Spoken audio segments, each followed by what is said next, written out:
случајот на децата штитеници, посебно тие од женскиот пол, добро познат е на јавноста последните случувања. Народниот правобранител го следи како тој систем ги штити децата кои треба да се штитат. Дојдовме до алармантни показатели уште 2013 година.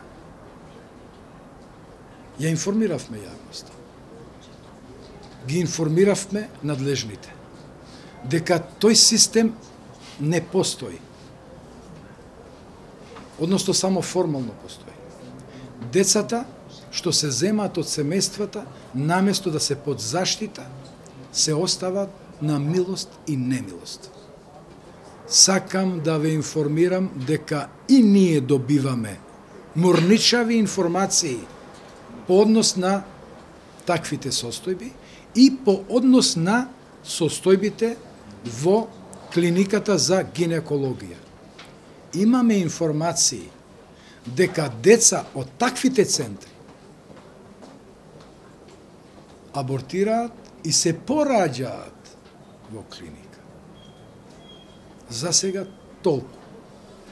Ние сме отвориле постапка и спроведуваме истражување обсежно по однос на тоа што се случува таму, каде одат децата што се пораѓаат и дали начинот на кој се врши посвојувањето има слабости или има и вакви проблеми или пропусти кои вие ги кажувате.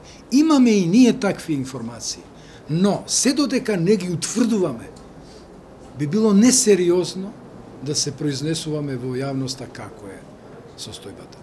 Јавноста треба да знае дека го истражуваме во вид на истражување по наша иницијатива.